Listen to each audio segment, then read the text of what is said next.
We all know what this game of baseball can do to us. It can break you down into tiny pieces, and the only reason you stay is because you know one day those beautiful practice sessions are going to translate under the lights. But check it, not too long ago I found a picture of my old dream chasing self back in college, and all I can think of, man, I am proud of this kid.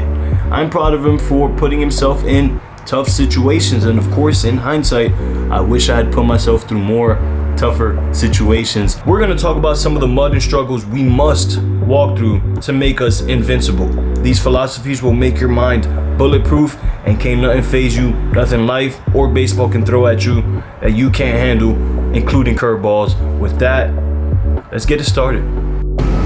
So way back in those college days, I did face some adversity, because what happened was there was a play that wasn't an error, but they charged an error, and I'm like, that wasn't an error. Why are you charging that an error? We're kind of programmed to do that. At least in our culture, it's always like, what could go wrong? Oh, be careful if you get scammed. Be careful if you get hit by a truck while you're crossing the street. And yes, I get it, like precaution, right? I realized throughout my life, thoughts on uncontrollable things lead up. Before I even noticed this, I was focused on uncontrollable aspects of my life on a daily basis. If there's one thing I wish I learned sooner, is that those moments do not matter.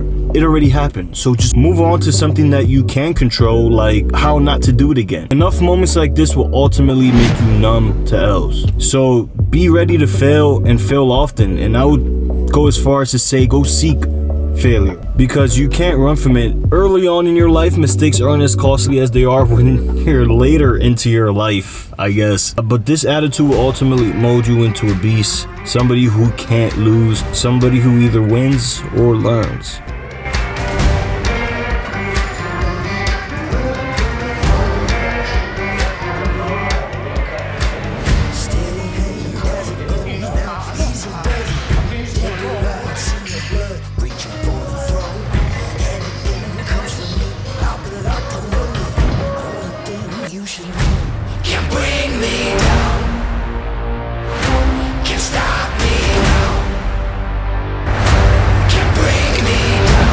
You are right. You're right about everything you say about yourself. Whenever I work with a kid and they miss a ground ball or mistakes that they shouldn't be making, they'll say, I suck. You're right. And let's try that again.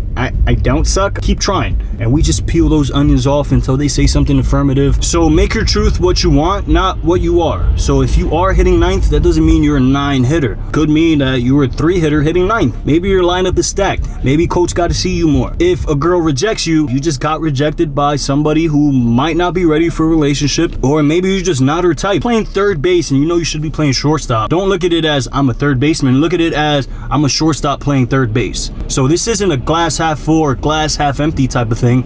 This is, I'm just grateful to have a glass. Realize the power of your thoughts, because your thoughts lead to your actions. So if you say you're bad, your body's gonna unconsciously find ways to affirm that you are bad. So even if it's joking, make sure that you're careful what you say, because your mind doesn't know the difference between a joke and truth. This game beats us up enough.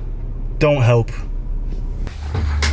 Speaking of help, bro, I want to help you, because I wish I had this help when I was younger. I wish I had a set of eyes that can watch me do my work and help me fix it, instead of me having to record it, go home, analyze it, write out a plan for the next day, and then go do it. You know how much time I would have saved? Because we all know time's important. So over the years, I've been helping young athletes improve their game on and off the field, and I'm looking to expand that into Time Is Now Nation. Our guys made some big changes, whether it's being the guy on the team or the infield, or just hitting higher in the lineup. Not only do you get a step-by-step blueprint to follow every week, but they also get direct access to ask me any questions, and that's where we can help them personally work through any obstacles that they're facing, so we can ensure that you keep seeing results. And if that sounds like something that you want to be a part of, we're looking for some more motivated guys to bring along. So click that first link in the bio for more information and apply. Back to the video, first link in the bio.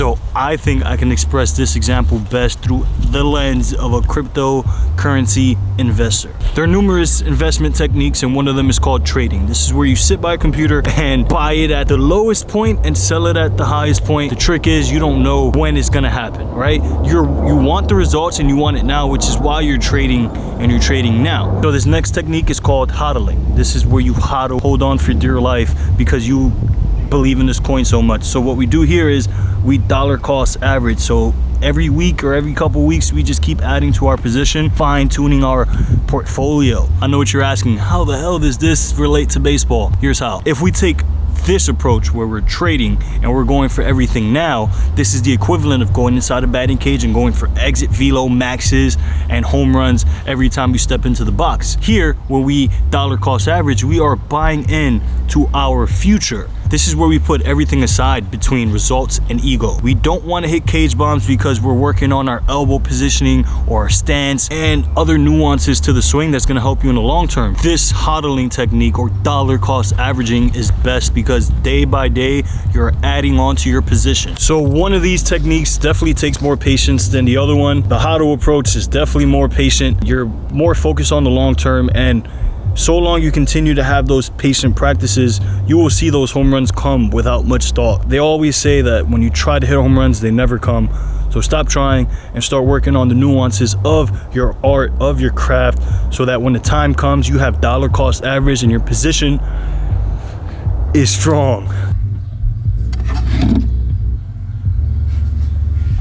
So this idea of doing something now to boost your ego, or at least, feel good, pleasure, that's called instant gratification. And instant gratification can go against delayed gratification, which is a big practice in the Stoic philosophy, which I try to follow on a daily basis. The idea of the delayed gratification is doing something that's gonna help you in the long term, resisting a temptation to gain a reward later. So instead of getting your 8 hours of sleeping, you might go for that one more episode on Netflix. Instead of getting that strength training in, or stretching, or mobility work, you go on dirty websites. Instead of clearing your mind, going on a walk, or meditating, you overuse alcohol. As you can see, everything is a decision. I wanted a pizza, but I'm making a protein, heavy duty, high calorie shake that's going to make me happy and make these gains. Boy, 68 grams of protein. Don't know what the banana and the almond milk is, but that's mucho proteína. So far I got 100 grams of protein in. I'm trying to get 100 more. I'll get there.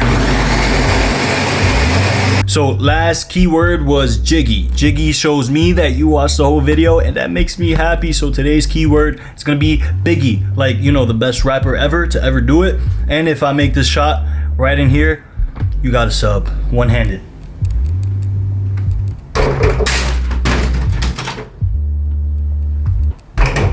Subscribe anyway. You already know what time it is. Time is now.